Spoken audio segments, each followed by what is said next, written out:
जय हिंद दोस्तों। हमने पिछले वीडियो में आपको भारत के वीर पुत्र भगत सिंह के बारे में बताया था। आज हम जानने वाले हैं हमारे देश के वीर पुत्र चंद्रशेखर आजाद जी के बारे में। आपको पिछली वीडियो में मैंने बताया था कि जो सोंडर्स की हत्या हुई उसमें भगत सिंह के साथ चंद्रशेखर आजाद जी शामिल थे। इनके बारे में जानना चाहिए। क्यों जानना चाहिए? क्योंकि इन्होंने कहा था कि मैं आजाद था, आजाद हूं और आजाद ही रहूंगा। इन्होंने जो कहा वो करके दिखाया। तो चलिए जानते हैं आज के वीडियो में चंद्रशेखर आजाद जी के बारे में। चंद्रशेखर आजाद जी का जन्म होता है 23 जुलाई 1906 मध्य प्रदेश के अलीराजपुर जिले के बावरा नाम के गांव में। पंडित परिवार से ये ताल्लुक रखते थे। इनके पिताश्री का नाम था सीताराम तिवारी और माताश्री का नाम था जागरानी देवी। बचपन से ही चंद्रशेखर आजाद जी क्रांतिकारी विचारधारा वाले थे। माताश्री चाहती थी कि बच्चा संस्कृत का बड़ा विद्वान बने, लेकिन कुदरत को कुछ और ही मंजूर था। माताश्री उनको भेज देती है काशी में।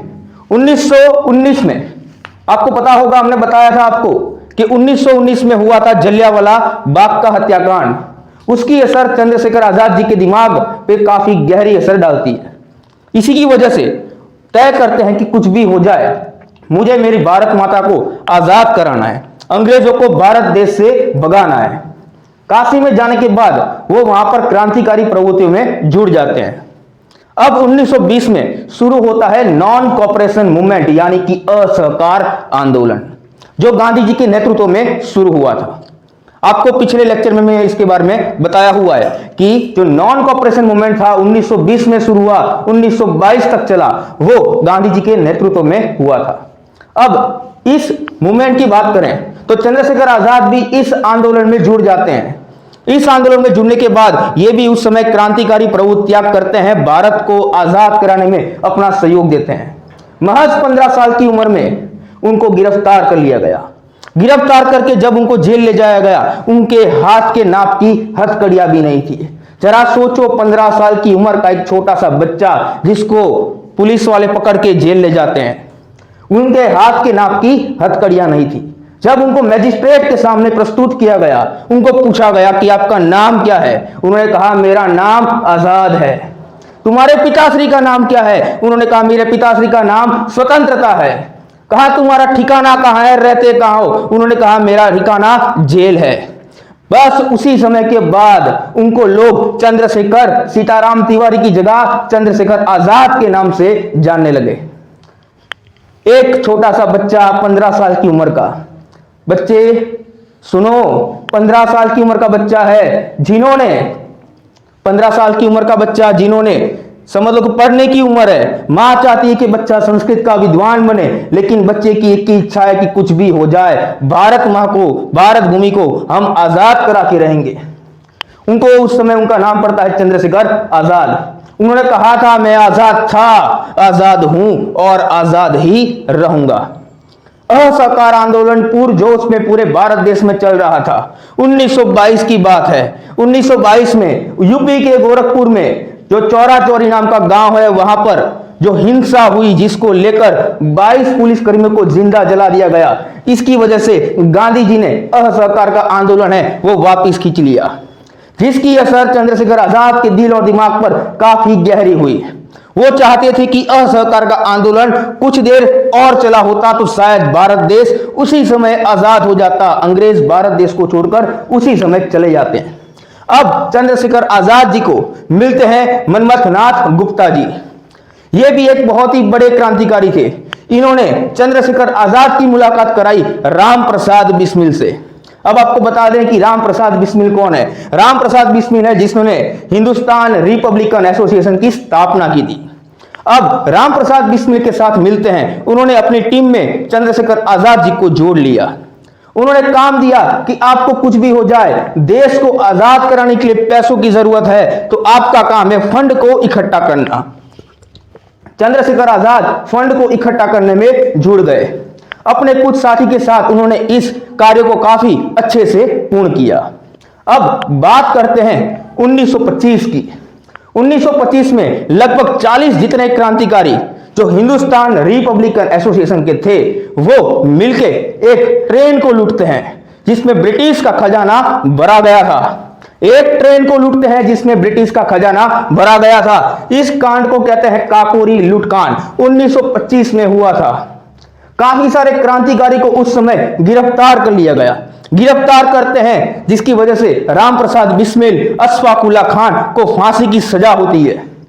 इनके बारे में हम आपको हमारे नेक्स्ट वीडियो में बताएंगे। राम प्रसाद बिस्मिल के मरने के बाद जो हिंदुस्तान रिपब्लिकन एसोसिएशन थी वो काफी ज्यादा कमजोर हो गई। अब बात करते हैं चंद्रशेखर आजाद की। वो भगत सिंह के साथ मिलकर एक नई पार्टी बनाते हैं जिसका नाम है हिंदुस्तान सोशलिस्ट रिपब्लिकन एसोसिएशन। वापस नाम दोहरा रहा हूं, हिंदुस्तान सोशलिस्ट रिपब्लिकन एसोसिएशन। इसका भी वही मकसद था, कुछ भी हो जाए भारत माता को आजाद कराना है। अब एक साल के बाद 1928 में लाला जी की हत्या हो जाती है। आपको बताया था कि जो सॉन्डर्स और स्कॉट ने जो लाठीचार्ज किया, सॉन्डर्स और स्कॉट ने जो लाठीचार्ज किया वो लाठी लाला जी के सर पे लगती है जिसकी वजह से उनका देहांत हो गया था। अब इस घटना की चंद्रशेखर आजाद की और भगत सिंह के दिलो दिमाग पर बहुत ही गहरी असर होती है। वो सॉन्डर्स को गोली मारकर मार देते हैं। सॉन्डर्स को गोली मारकर मार देते हैं। भगत सिंह, चंद्रशेखर आजाद और सुखदेव थापर ये तीनों मिलकर सॉन्डर्स की हत्या करते हैं।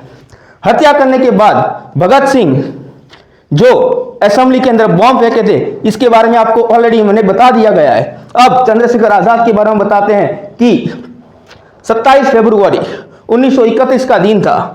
भगत सिंह को कैद कर लिया गया था, उनको जेल भेज दिया गया था, उनके फांसी की तारीख तय कर दी गई थी। आपको बताया गया था कि उनकी फांसी की तारीख थी 24 मार्च 1931। अब उसकी सजा कम करने के लिए चंद्रशेखर आजाद जी अपने दोस्त सुखदेव राज के साथ जाते हैं आल्फ्रेड पार्क में जो इलाहाबाद के अंदर स्थित है। वहां पर इनके साथी जो पुराने साथी थे तिवारी जी वो इनकी बात में देते हैं, वीरभद्र तिवारी उनका नाम है, वो बात में देते हैं कि चंद्रशेखर आजाद वो आल्फ्रेड पार्क में मिलेंगे। ब्रिटिश सेना अपनी बहुत सारी सेना को लेकर, ब्रिटिश लोग बहुत सारी सेना को लेकर वहां पहुंचते हैं। पहुंचने के बाद पूरे आल्फ्रेड पार्क को चारों तरफ से घेर लेते हैं। सुखदेव राज और चंद्रशेखर आजाद के पास भागने का कोई भी मौका नहीं था। लेकिन आपको अभी बताया, इन्होंने कहा था कि मैं आजाद था, आजाद हूं और आजाद ही रहूंगा। ये किसी के हाथ आने वाले नहीं थे। इन्होंने अपने दोस्त सुखदेव राज को कुछ भी करके वहां से जिंदा बचा लिया।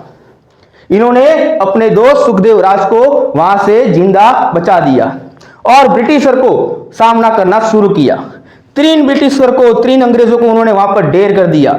जब उनको पता चला कि मेरे जो पिस्तौल है उसमें अब गोलियां खत्म हो गई है तब वो पेड़ के नीचे बैठ गए।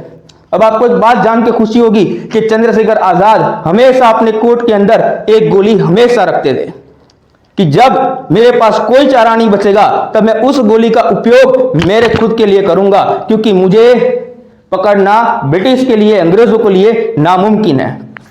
और 27 फरवरी 1931 के दिन वो अंतिम गोली वो अपने सर में मार के आत्महत्या कर लेते हैं और एक वीर पुरुष की जो जीवन था वो यहां पर अंत होता है। तो ऐसे लोग हमारे भारत भूमि में जन्मे हैं। हमें गर्व होना चाहिए कि हम उस भूमि में रहते हैं जहां पर चंद्रशेखर आजाद जी का जन्म हुआ है। हम वहां पर जन्म हुआ है हमारा कि जहां पर भगत सिंह पैदा हुए हैं। तो हमारे भारत माता के लिए हम सबको गर्व होना चाहिए। सब लोग एक साथ बोलो, जय हिंद, जय भारत।